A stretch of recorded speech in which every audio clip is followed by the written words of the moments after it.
have to do this. You know that, right? After all we've been through. Everything that I've done. It can't be for nothing. Tense is a good word to describe The Last of Us and my first experience of playing it. I'm Ian Higton from Eurogamer, and I was recently lucky enough to get my hands on a preview demo of The Last of Us, Naughty Dog's highly anticipated tale of zombified mushroom men. Don't worry. I got this. Split into two sections, Lincoln and Pittsburgh. The first part, Lincoln, starts off slowly by plonking our hero Joel and his NPC sidekick Ellie, a foul-mouthed 14-year-old, into a scene of natural beauty. This small forested area is bursting with wildlife, and as I looked around, the vivid green leaves on the trees and the knee-high blades of grass cast dancing shadows over the landscape. It was at this point in the proceedings that my girlfriend walked into the room and said, "What's this? It looks real," but in a less manly voice. And she was right, this has to be one of the best looking games I've seen on any current gen console. It's not often nowadays that a game will have me stopping at multiple points just to admire the view, but just like Ellie, who having been born in a quarantine zone and as such had never set foot in such a place, I was staring around in awe at the surroundings. What followed next was a rudimentary pick-up plank, lay plank across gap, then walk across gap puzzle, followed by a couple of short but scary confrontations with some of The Last of Us's creepy clicker-type enemies. Then I found myself in the middle of a deserted Lincoln, abandoned cars and shops covered with rust and weeds that 20 years of desertion will provide.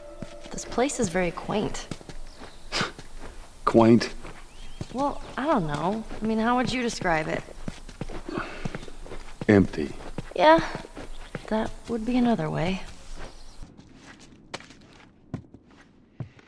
It's another chance to soak up the apocalyptic atmosphere, to explore and to get to know the characters. Joel always on watch and alert, scavenging for supplies, while Ellie, eyes full of wonder, stares at lost treasures from a time she never knew, like an old arcade machine or the records in a crumbling music store.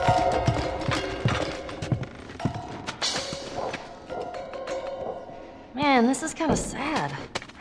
What is? All this music that's just sitting here. No one's around to listen to it. I don't know. Doesn't seem right.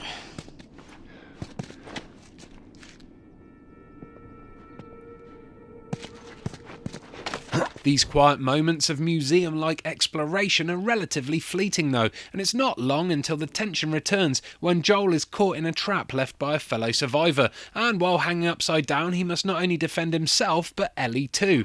It really is heart-pounding stuff, climaxing in a chase reminiscent of that bit in the original Dead Space where a necromorph chases you for the first time, except this time there's about 30 of them and you've got a child to protect. Next up, I tried the Pittsburgh section, which was the polar opposite of the Lincoln level. Set in the confines of dilapidated shops and warehouses instead of the open areas of the Lincoln streets, the enemies this time round were humans, bloodthirsty, possibly cannibalistic survivors intent on murdering Joel and Ellie, just because that's what life had become for them now. It was a chance for The Last of Us to show off its brutal combat, which at first was incredibly challenging. Once I worked out how to hide in the shadows and to listen, which effectively lets you see enemies through walls, I became the hunter rather than the hunted, stalking my attackers, flanking them and pouncing on them as they rounded corners. This mixture of hiding and waiting before working up the nerve to chance an attack worked really well, and again Naughty Dog managed to create just the right atmosphere to make the situation feel believable. Get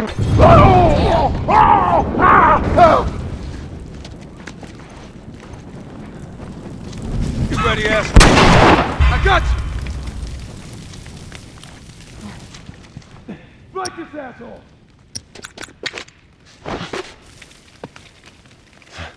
What the hell? Fuck. There were also chances to craft weapons and level up skills, but these seemed standard stuff and nothing hit me as hard as just how well realised the world and its characters seemed to be.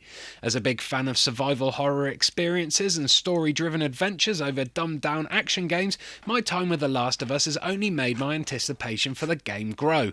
I can't wait to stalk the shadows again, but this time in bigger, badder extended playthroughs, and as such, anyone with access to the May 31st demo, which comes exclusively to the those who bought God of War Ascension should be getting pretty damn excited right now.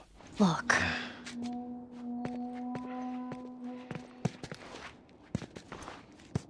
Fucking hunters. See, this could have been us. I'll be bringing you more The Last of Us coverage in the coming weeks, as well as a live stream or two close to its release, so make sure all you fun guys give Eurogamer a subscribe by clicking on that on-screen annotation. See what I did there? Fun guys? Because the zombies are like fungusy mushroom infected dudes? Yeah, comedy genius me.